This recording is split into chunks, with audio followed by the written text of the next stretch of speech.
YouTube,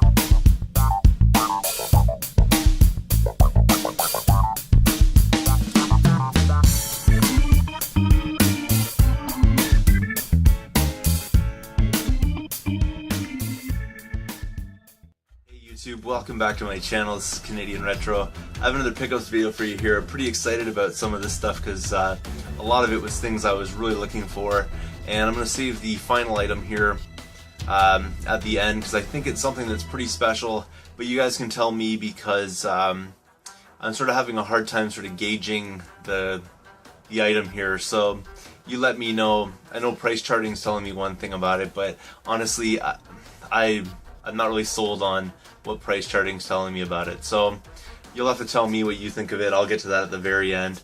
But the first thing I'll start off with is the day was kind of dead.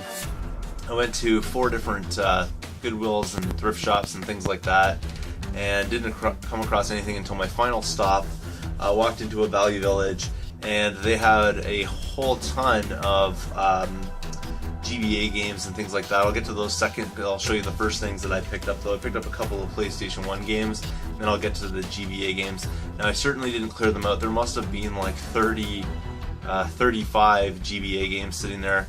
I picked out 11 titles of those, so I'll show you those in a second. I'll start with the PlayStation games. The first one here is a game that some of my subscribers will probably laugh at because I just can't not pick this up whenever I find it. This one is Frogger 2 for the original PlayStation, and it's complete. I already have this one on the Dreamcast. Unfortunately, the disc is a little bit scuffed up, but it should play. If it doesn't, I'll try to resurface it. I just can't leave this one behind. I did use the 30% off card because I was at Value Village, so they wanted $4 for it. So essentially, I paid, let's see, $4, so like $2.80 for this. So pretty cool right there.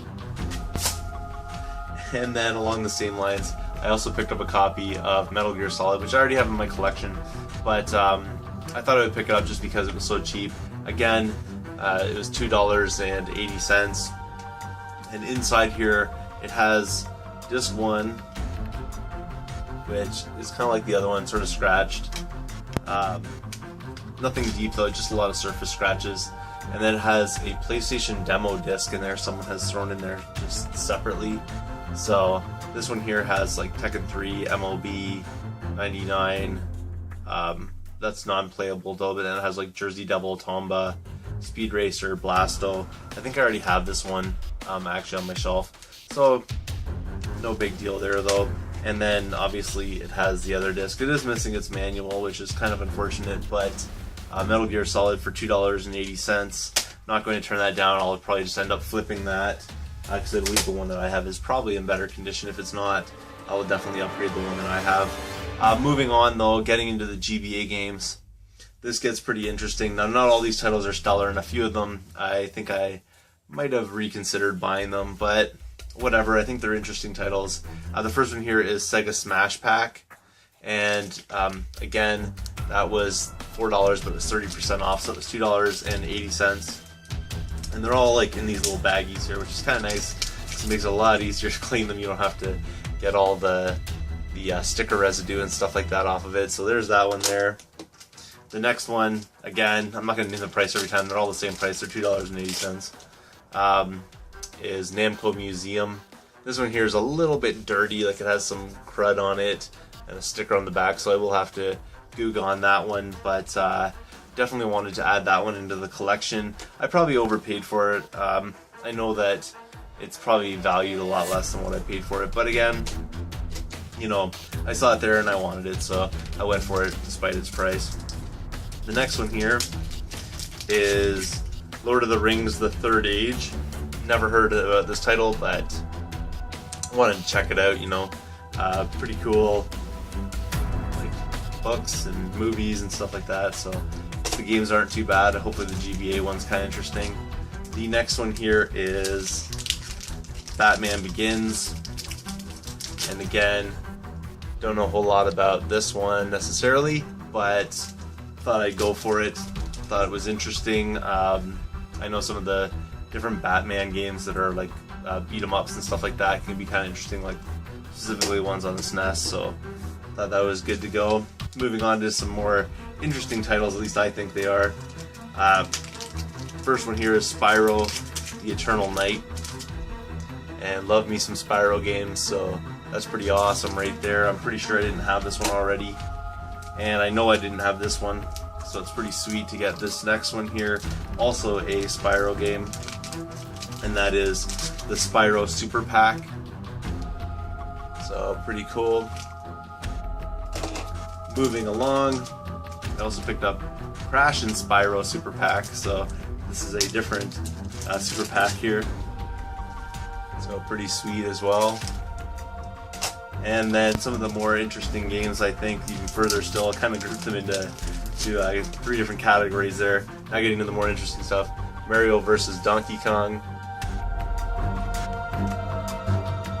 And love this series. Unfortunately, the label on this game is a little bit beat up. Wonder what this one is like though. Army Men Operation Green. And you can see the messed up label right there. That's not a sticker or something on there. That's actually a rip in the label. Really unfortunate, but wanted to check this one out, so away we go. And then a couple of really great games I'm really happy to add in. First one here is Donkey Kong Country 3. I'm trying to remember if I have this one or not already, but still pretty excellent title right there. And then finally, and this helps me to complete my Super Mario Advance collection, because this is the 4th one, which I did not have, and now I do. So Super Mario 3 Super Mario Advance 4, which is Super Mario 3 on there. So really great, and for the most part, these games are in excellent shape, other than maybe Namco Museum and that Army Men one. They're pretty much flawless on their labels, so really sweet deal there. And again, $280 for each game is not too bad at all. I would have liked to get one of those like bundle bags kind of thing with these in it, but they weren't doing that at that spot. But luckily, reasonably priced, especially with the 30% off. So I'll just set those aside because they're kind of a big stack here. And then moving on, now this was not a thrift shop find. This was actually a Kijiji deal that I did. Kind of interesting deal actually. The person that posted this NES system with, I believe it was 8 games or 9 games. I think it was 8 games. And I jumped on it because I found a couple of titles and they're pretty interesting.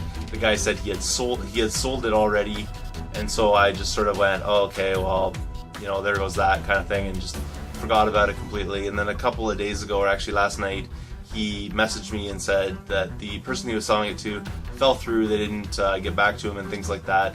So if I was still interested, I could get it. And the lot itself has a couple of titles that I needed in my collection, a couple that I already had and one that I was definitely looking for. So I ended up paying for it quite a bit.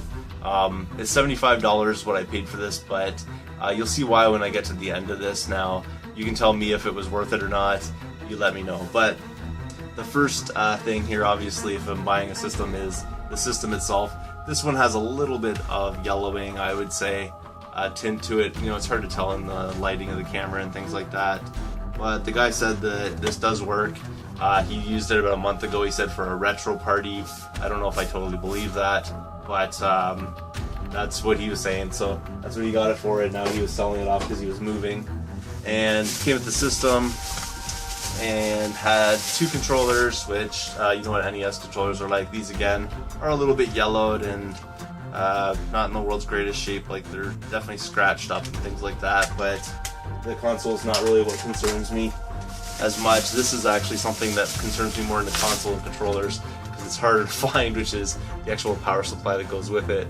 So that's pretty cool right there. I really like getting the power supplies when I'm getting systems and things like that. It just makes life a lot easier. I think I'm actually using an aftermarket power supply for my NES, so I'll be using that one and probably swapping it out when I go to resell this. Came with the RF box or whatever. I'll never use that. Obviously I use the AV out, so that's that part of it. Though, moving on though, I want to get to the games because this is the stuff that interests me. Something I already had in my collection. I'll have to check to see if this is a label upgrade. It probably isn't. These games are fairly dirty, so they'll definitely need a thorough cleaning. But the first one here is Bionic Commando. Moving on, a game I have no interest in whatsoever is MLB, the baseball title or whatever from LJN. I'm not really that interested in that. Next one here, super common game. I have multiple copies of this, so didn't really interest me in the labels. Definitely not perfect. Has some bubbling and stuff like that. Is Blades of Steel. And then a rather beat up copy of Super Mario 3, and there's something rattling around inside there. Maybe it's, I don't know, probably broken up a bunch of pins or something. I have no idea, but I'll have to get in there and check it out. But I have way better copies of this that haven't even sold yet, so this was not really one of the ones that drew me into this particular lot. This one here I already have, but I think this one may be in better shape once I clean it up, is Super Sprint. Holding it upside down, obviously. Super Sprint, which is the Tengen version of it. I really actually like these little race games. It feels like little go-kart type of racing. So super cool right there. And then the next ones I didn't have in my collection, and the last one's what really drew me in though. The first one here is Touchdown Fever, which I've never seen before, so I thought that was kind of interesting, something I want to add in. Like, I'm not really a huge football fan, and this will definitely need some cleaning to it, but it looks like it's in pretty good shape, so that's not too bad. And then one I actually wanted to add in my collection as well was Renegade.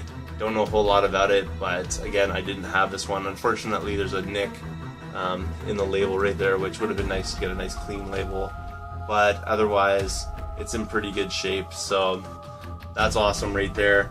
And then this is the part where you're probably going, oh my goodness, I can't believe you paid $75 for that lot.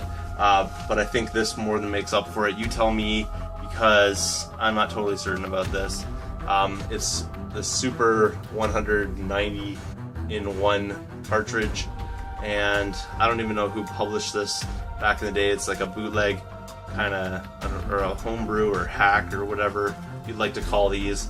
It's in pretty dirty shape, so I'll have to clean it, but this is the one that I was really going after. I've seen this game, people at least locally trying to get like $100 just for that game.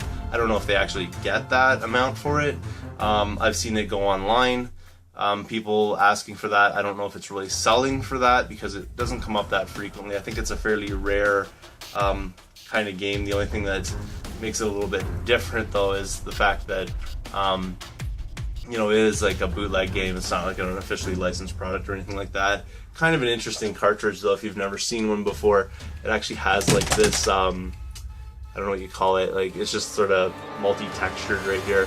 Part of it's like lines this way and part of the lines that way. So it's kind of cool, and it has like a little directional arrow saying which way to put the cartridge in and all that kind of stuff. On the back it actually lists all the different games. I'll never really be able to focus on that. It's so tiny, but it has them all listed there. Now I'm pretty certain that this is not like 190 different games. It's like little hack versions of different kinds of games. So I'll have to check this out and just see what's on here and how good it is. But as far as the collection goes, I think this is a pretty cool item to be adding in. I did check it out after I got it on price charting and said it was going for $127 now. I don't think it's worth $127, but we'll have to see.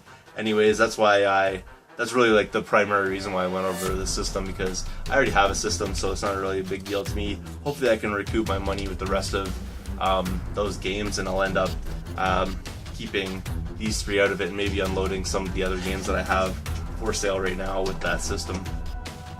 Thanks again for watching. If you haven't subscribed yet, please do feel free to thumbs up this video, comment down below, and I will see you all later.